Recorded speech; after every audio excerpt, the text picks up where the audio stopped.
Israel को बड़ा झटका लगा है।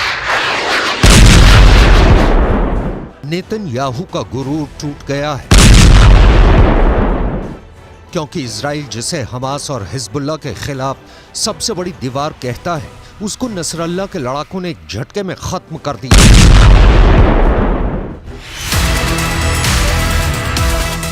हिजबुल्लाह का दावा है कि उसने इजराइल के आयरन डोम को एक झटके में फोड़ दिया है। नसरल्लाह के लड़ाकों ने इजराइल के आयरन डोम के 2 सिस्टम तबाह कर दिए हैं। एक आयरन डोम की कीमत $100 मिलियन है। हिंदुस्तान की करेंसी में बात करें तो करीब 800 करोड़। मतलब हिजबुल्लाह ने एक झटके में इजराइल के 1600 करोड़ रुपए तबाह कर दिए। हिजबुल्लाह का कहना है कि उसने उत्तरी इजराइल के कब्री में उसकी बमबारी ने बड़ी तबाही मचाई। यहीं पर आयरन डोम सिस्टम तैनात था।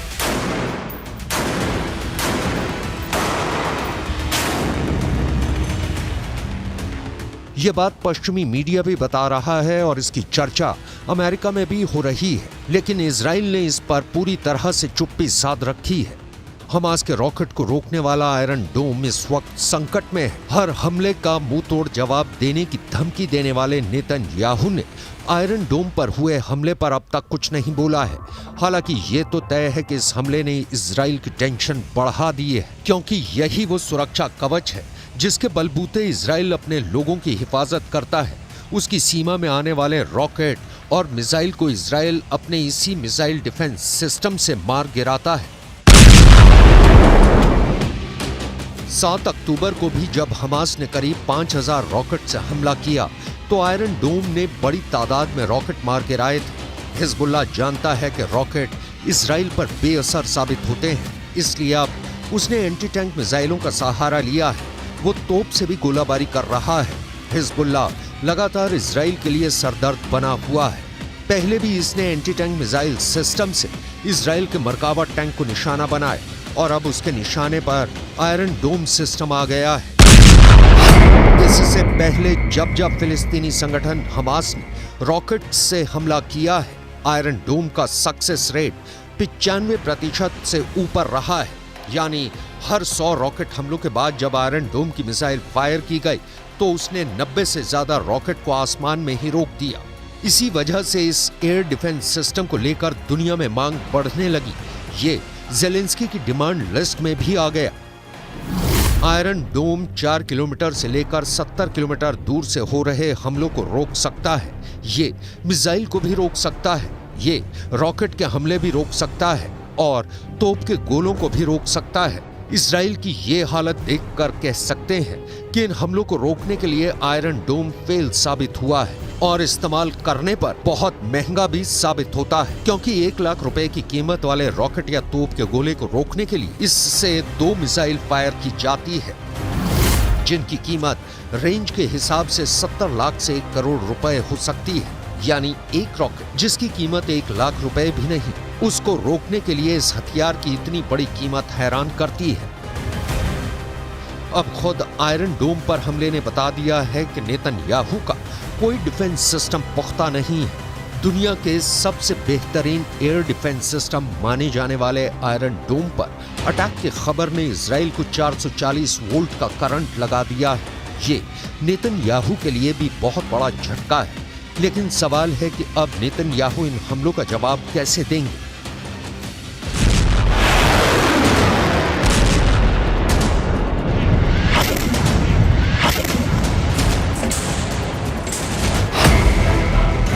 हिजबुल्लाह के धमाके के बाद 2 लोग बहुत ज्यादा टेंशन में हैं। गाजा और इजराइल के बीच चल रहे युद्ध ने पूरे पश्चिम एशिया को तीसरे विश्व युद्ध के एपिसेंटर में तब्दील कर दिया है और इसकी वजह से 2 ताकतें सबसे ज्यादा फिक्र में डूबी हुई हैं।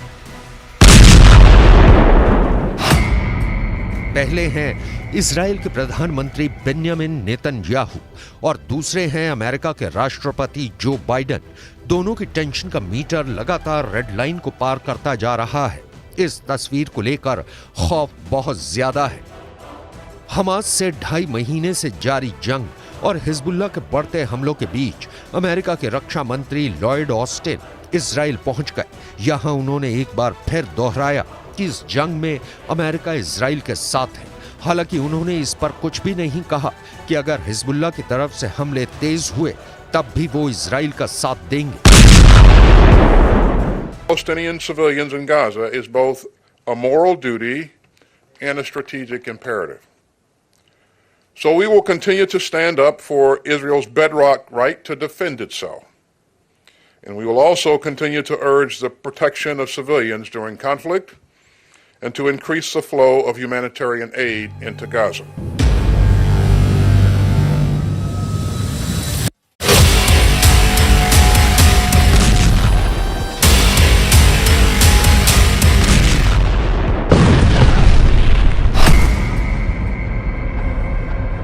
एक तरफ हमास गाजा पट्टी में इजरायली सेना को कड़ी टक्कर दे रहा है, दूसरी तरफ लेबनान बॉर्डर पर हिजबुल्लाह लगातार फायरिंग कर रहा है।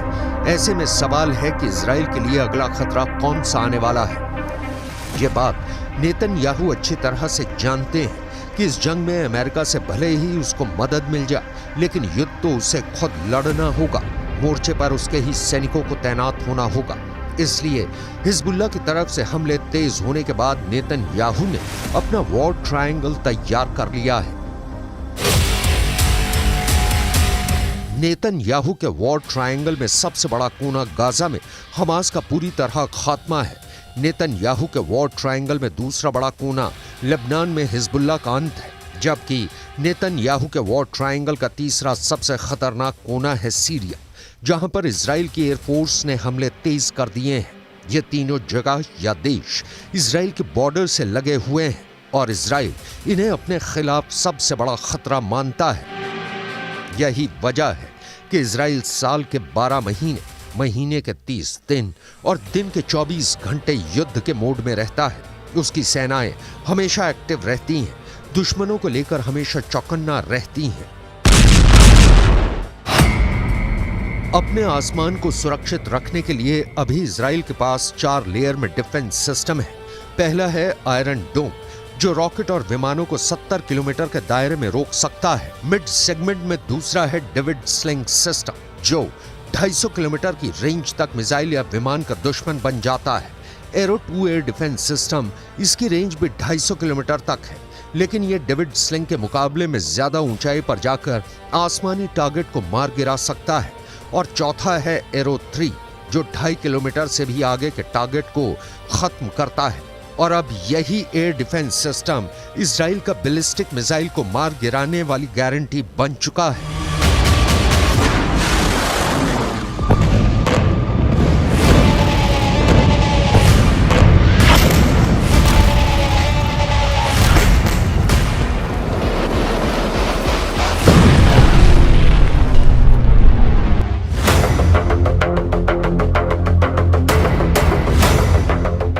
अपने 4 लेयर डिफेंस के चलते ही नेतन्याहू का जोश हमेशा हाई होता है। वो अपने दुश्मनों को जवाबी अंजाम भुगतने की धमकी देते हैं। गाजा में भी यही हुआ। 7 अक्टूबर को अटैक के बाद से गाजा पर इजराइल का हमला जारी है।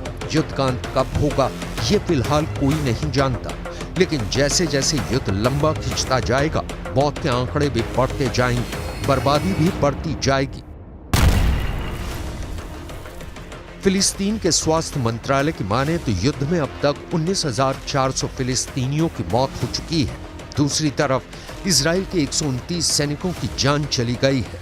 बर्बादी और तबाही के ये आंकड़े तब हैं जब इजराइल फिलहाल एक मोर्चे पर जंग लड़ रहा है। अगर हिजबुल्लाह से भी आर पार की लड़ाई हुई और इजराइल को 2 मोर्चों पर लड़ाई लड़नी पड़ी, तो ये तय है कि बर्बादी और तबाही गाजा में हो रहे युद्ध से कहीं ज्यादा होगी।